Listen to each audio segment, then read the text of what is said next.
আসসালামু আলাইকুম everyone friends, কেমন আছো তোমরা? আশা করি ভালো আছো, দোয়া করি ভালো থাকো। তোমরাও দোয়া করো আমি যেন ভালো থাকি।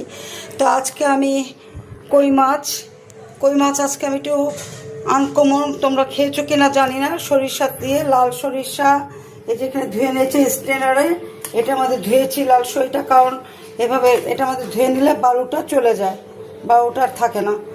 যাই হোক, এখানে একটু নুডলস লাগাচ্ছিল, সরি। পেঁয়াজ নিয়েছি, পেস্টটা ব্লেন্ড করে দিব, কাঁচামরিচটা ব্লেন্ড করে দিব, এটা ঝাল না হলে ভালো লাগবে না। কিছু রসুন ঘরের জন্য প্রয়োজন, দেশি রসুন, তোমাদেরকে বলেছি দেশি রসুনটা আমি ব্যবহার করি। আদাও কিছু নিয়েছি, এখানে আদা ঘরের জন্য লাগবে, এখানে লাগবে না। কই মাছগুলো আমি যেখানে লবণ দিয়ে খুব করে ধুয়ে বাজার থেকে কাটিয়ে এনেছি, খুব করে ধুয়ে একেবারে পরিষ্কার নিট অ্যান্ড ক্লিন করে লবণ দিয়ে মাখিয়ে রেখেছি। এখন আদার্স এসব যখন আমি এগুলো রেডি করে সব কিছু করে তোমাদের মাঝে ফিরে আসছি। এখন আমি স্ট্রেনারে দিয়ে দিলাম, এটা এখন আমি খুব করে ছেঁকে নিব।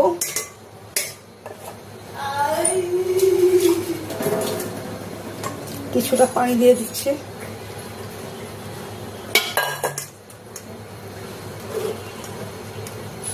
আমি এটা ছেঁকে কমপ্লিট করে আবার তোমাদের মাঝে ফিরে আসছি।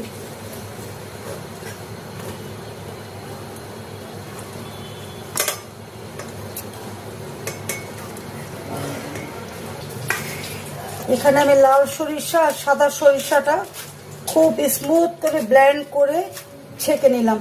এখন এটা আমার প্রয়োজন নেই, এটা আমি ফেলে দিব।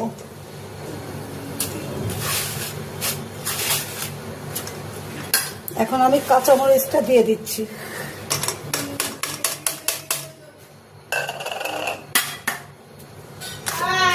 মাছ কিছু ভাজাতে দিয়ে দিব, কারণ ঘরে ওরা ভাজা খায়, আমি আবার ভাজা খাই না। আর এই যে এখন ঝালটা দিয়েছি, ঝালটা কম বেশি এটা বুঝে দিবে তোমরা। খুব একটা ইউনিক, খুব মজাদার। তোমরা খেয়েছো কিনা জানি না। তা আমি এটা আরেকবার করেছিলাম, ওটা আপলোড করিনি, কিন্তু এই যে আজকে করছি ইনশাল্লাহ। এখন যে এডিট করে সেই মেয়েটা খুব অসুস্থ, সুস্থ হবে, তারপরে আমার রেসিপি আপলোড হবে। সরি, আমি দুদিন যাবত তোমাদের কোনো ভিডিও শেয়ার করতে পারছি না, এক্সট্রিমলি সরি। পাশে থেকেও আমি আবার ফিরে আসছি। কাঁচামরিচ সব কিছু ব্লেন্ড করে এই যেখানে একটু দিয়ে দিচ্ছি।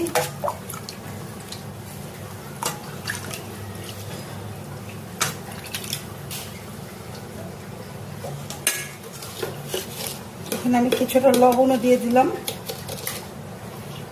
ভাজা মাছে তো লবণ দেওয়া হয়েছে, এটার মধ্যেও লবণ দিয়ে দিলাম।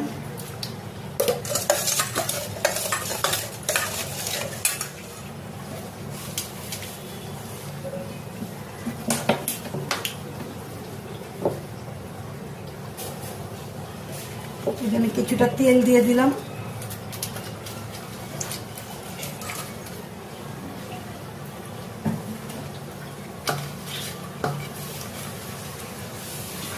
এখন আমি চুলাতে যাচ্ছি, ফিরে আসছি, তোমরা পাশে থেকো। এখন আমি তেলটা দিয়ে দিলাম, তেলটা ম্যাক্সিমাম হবে, কারণ মাছেও আমি কিছুটা তেল মাখা দিয়েছি।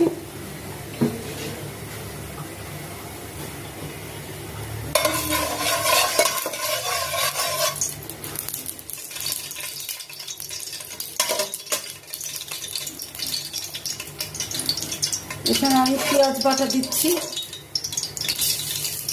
পেঁয়াজটা ব্লেন্ড করে নিয়েছি। কিছুটা রসুন দিয়ে দিলাম, 1 টেবিল চামচ রসুন পেস্ট।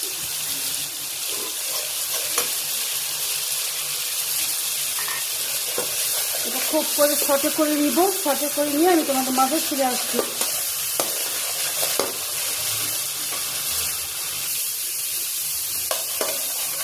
আমি পেঁয়াজটা রসুনটা সটে করে নিয়েছি।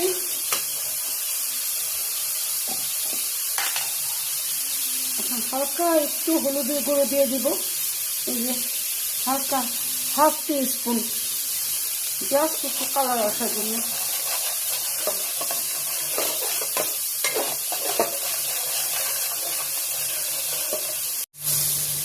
তোমরা এইভাবে রান্না করে খেয়েছো কিনা আমি জানি না, আমি কই মাছ অনেক আগে, আজ থেকে 10-15 বছর আগে আমার হাজব্যান্ডের সাথে ওই পুরোনো পল্টন কস্তুরিতে খেয়েছিলাম।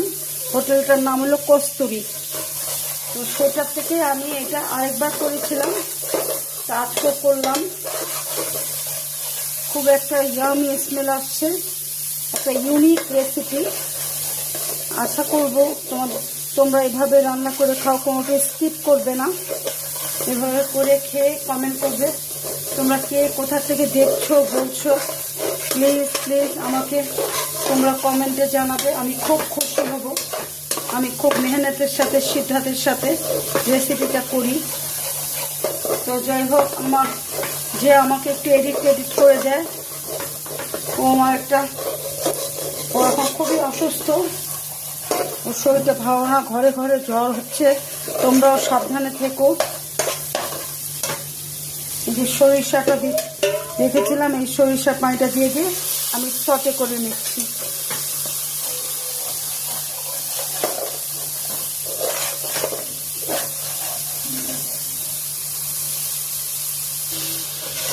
আমার সটেটা হয়ে গেছে। আমি পেঁয়াজ পেস্ট দিয়েছি, 1 টেবিল চামচ রসুন পেস্ট দিয়েছি, দিয়ে তোমার এই যে সরিষার পানিটা অল্প অল্প করে দিয়ে এটা দিয়ে সটে করেছি। এখন আমি মাছটা বিছিয়ে দিচ্ছি।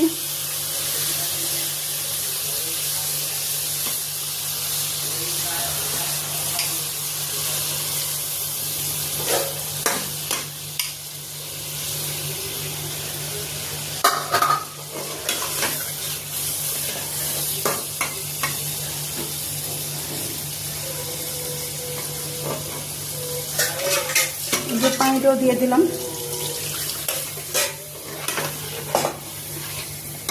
আরো ভাজা মাছ আছে, ওটাও দিব। আশা করি তোমাদের কাছে ভালো লাগবে। খুব ইউনিক, খুব ইয়ামি একটা স্মেল আসছে গরম ভাতে সরিষা দিয়ে, কই মাছ দিয়ে। একবার ঠিক এভাবে বানিয়ে খাও, আমি বলছি তোমাদেরকে, কথা দিচ্ছি ভালো লাগবে, কিন্তু কোনো কিছু স্কিপ করবে না, ঠিক আছে? এখন আমি কভার করে দিলাম।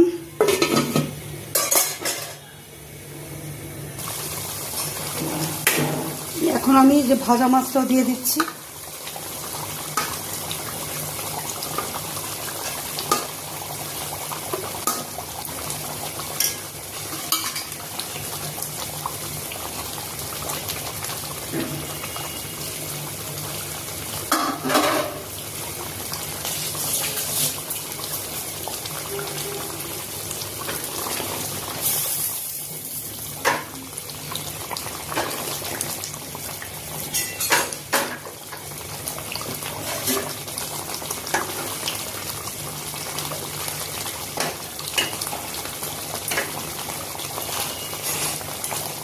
আমার রান্নাটা অলমোস্ট শেষ, আর 5 মিনিট একটু তেলের উপরে আসলেই নামিয়ে ফেলবো।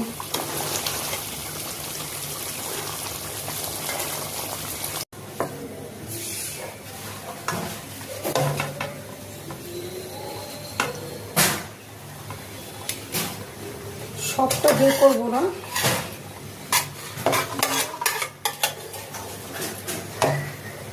আমরা সবসময় ইলিশ মাছ খেয়েছি সরষে দিয়ে, এখন তোমরা কই মাছ দিয়ে খেয়েছো কিনা জানি না।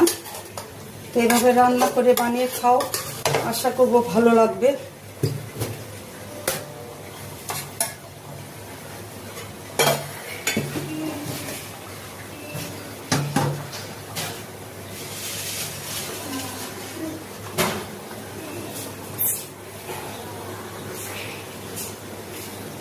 খুব ইয়ামি স্মেল আসছে গরম ভাতে, খেতে একেবারে লাগবে জবরদস্ত।